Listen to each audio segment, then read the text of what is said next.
So hi guys, NTR గారు నటించిన Yamadonga cinema grand గా మే 18 అయితే రిలీజ్ అయితే అవ్వడం అయితే జరిగిందని చెప్పుకోవచ్చు. So 3 days box office collection గురించి అయితే మాట్లాడుకుందాం. 3 days కి గాను నైజాంలో వచ్చేసరికి 50 లక్షలు, సీడెడ్ లో వచ్చేసరికి 25 లక్షలు అయితే కలెక్ట్ చేయడం అయితే జరిగిందని చెప్పుకోవచ్చు. అలా వరల్డ్ వైడ్ గా 3 days కు 2 కోట్ల గ్రోత్ దగ్గరికి అయితే వచ్చిందని చెప్పుకోవచ్చు.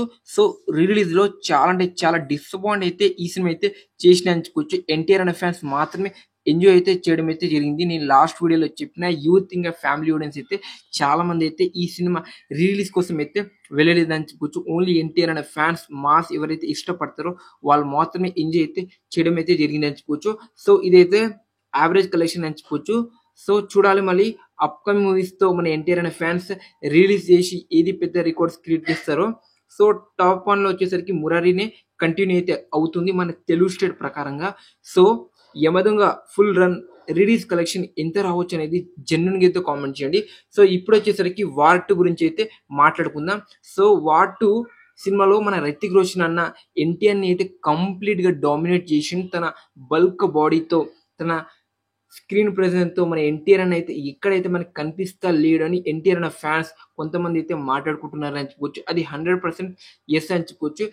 అసలుకి రితిక్ రోషన్ అనేది చూస్తున్నంత సేపు ఎన్టీఆర్ అని అయితే కనిపిస్తలేడు మనకి. ఆ బల్క్ బాడీ చూసుకోండి, వామ్మో ఏం బాడీ అసలుకి మామూలుగా లేదని చెప్పుకోవచ్చు. సో ఎన్టీఆర్ అన్నది అలాంటి బాడీస్ కావచ్చు, తన హెయిర్ స్టైల్ కావచ్చు ఎక్కడైతే అంత బాగా అనిపిస్తలేదు. కానీ రితిక్ రోషన్ అని జస్ట్ అలా స్క్రీన్ మీద కనిపిస్తేనే తన వైపే మన కళ్ళంతే వెళ్ళిపోతుంది అని చెప్పుకోవచ్చు.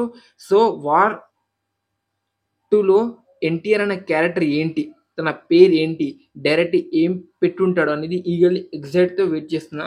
సో August 14 అయితే గ్రాండ్ గా అయితే రిలీజ్ అయితే అవుతుంది అని చెప్పొచ్చు. సో టీజర్ లోని ఇంత తక్కువ అయితే ఎలివేషన్ అయితే ఇచ్చారు ఎన్టీఆర్ అన్నకి. మూవీలో పక్క చెప్తున్నా రితిక్ రోషన్ డామినేట్ ఎక్కువ ఉంటుందని క్లారిటీ అయితే అర్థమవుతుంది. సో ఇలా ఉంటే ఎన్టీఆర్ అన్న ఫ్యాన్స్ అయితే ఈ సినిమాని అయితే లైట్ అయితే తీసుకుంటారు, అస్సలు చూడలేరు. సౌత్ లో కుమ్మడం అయితే పక్క బాక్స్ ఆఫీస్ ని. సో ఎన్టీఆర్ అనే ఫ్యాన్స్ అయితే వదిలేస్తారు, మళ్ళీ చూడాలి. డైరెక్టర్ మంచిగా హ్యాండిల్ చేస్తేనే సౌత్ నార్త్ మొత్తం ఆడుతుంది, బాక్స్ ఆఫీస్ కలెక్షన్ వచ్చే అవకాశం ఉంటుంది. అలానే 1000 కోట్లు కొట్టే కెపాసిటీ అయితే ఈ సినిమాకి అయితే ఉంటుంది. కానీ ఇక్కడ చూస్తే ఎన్టీఆర్ అనే అయితే సరిగా చూపిస్తలేరు. ఇంకా ఎన్టీఆర్ అనే అయితే స్క్రీన్ ప్రెసెన్స్ తక్కువ ఉంది మీరు చూస్తే టీజర్ లో. సో మరి దీని గురించి మీరేమనుకుంటున్నారు అనేది జెన్యున్ కామెంట్ చేయండి ఫ్రెండ్స్. సో నేనైతే చాలా డిసప్పాయింట్ అయినా. ఎన్టీఆర్ అనేది తక్కువ చూపించడం కావచ్చు, తన లుక్స్ కావచ్చు, ఇంకా కొన్ని షార్ట్ చూస్తుంటే ఏదో సల్మాన్ ఖాన్, షారుఖ్ ఖాన్ బాడీని మన ఎన్టీఆర్ అన్న ఫేస్ అతికించినట్టయితే కనిపిస్తుంది నాకైతే కొన్ని షార్ట్లో. మన ట్రైన్ నుంచి దిగే షాట్ కావచ్చు, ఇంకా అక్కడ ఒక ఫస్ట్ లో యాక్షన్ సీన్స్ లో ఫైట్ సీన్ లో ఉన్నప్పుడు ఒక సీన్ కావచ్చు, అక్కడ మన సల్మాన్ ఖాన్ బాడీని మన ఎన్టీఆర్ అన్న ఫేస్ అతికిచ్చినట్టయితే అనిపిస్తుంది. కానీ ఏ మాట ఆ మాట, రితిక్ రోషన్ అయితే బాడీతో ఎన్టీఆర్ అనేది ఈజీగా డామినేట్ చేసిన భయ్య. ఎక్కడ మన ఎన్టీఆర్ అన్న ఉన్నాడు ఈ టీజర్ అనేది నాకైతే కనిపించలేదు. ఓన్లీ రితిక్ రోషన్ అనేలా నడుచుకుంటూ వస్తుంటే మన కళ్ళు మొత్తం అన్న మీదే నంచిపోయి, అది స్క్రీన్ ప్రెజెంట్ అంటే అది మన రితిక్ రోషన్ బాడీ కావచ్చు, తన